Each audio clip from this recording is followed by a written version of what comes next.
Life for All presents Daily Food Series Genesis, the Beginning.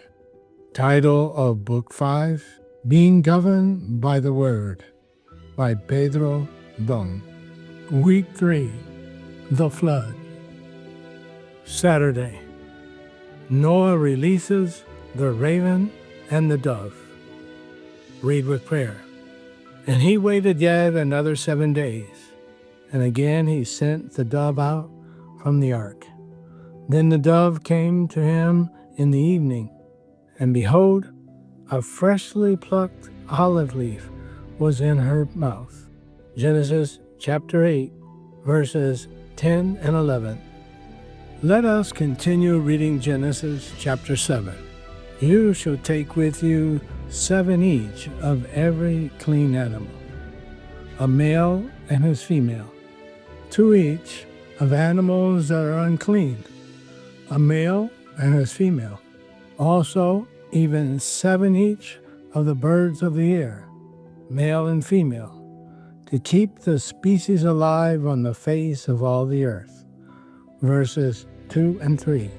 This is God's principle. Male and female. They were preserved so that there would be a reproduction and a multiplication to fill the earth again. And Noah did according to all that the Lord commanded him. Noah was 600 years old when the flood waters were on the earth. Verses 5 and 6. In the 600th year of Noah's life, the flood began. Genesis chapter 7, verses 11 and 12.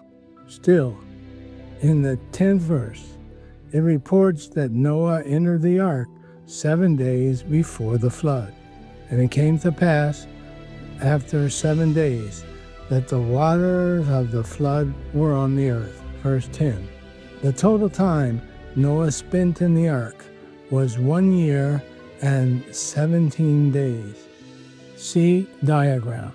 The waters, however, fell for 40 days and 40 nights and reached a height of about 7 meters above the mountains.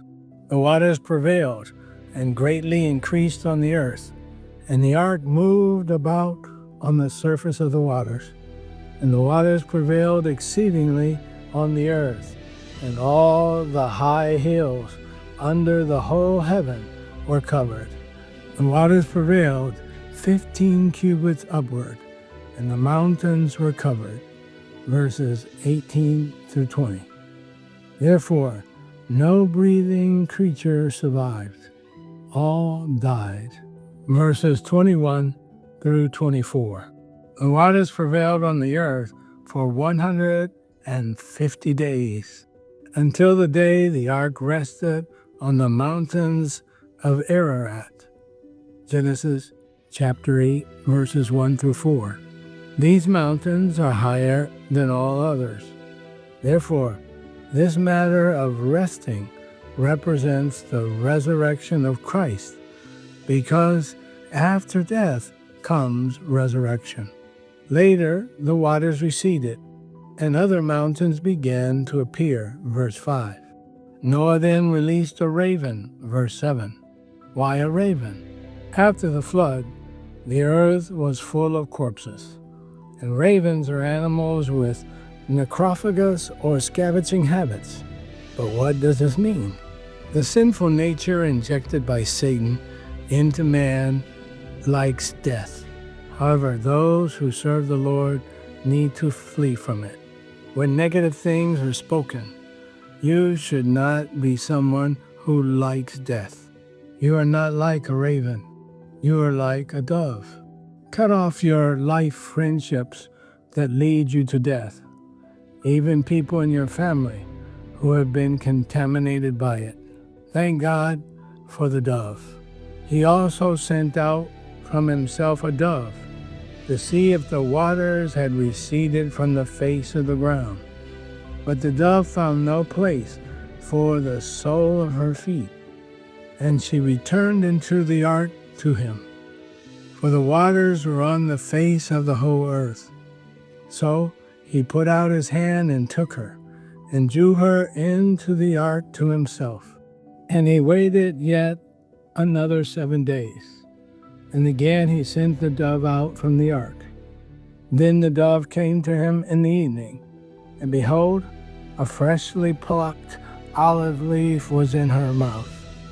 And Noah knew that the waters had receded from the earth. Genesis chapter 8, verses 8 through 11. The dove feeds on life. It only returned the first time because life had not yet sprouted. However, after 7 days, the dove brought back a fresh olive leaf, which means life.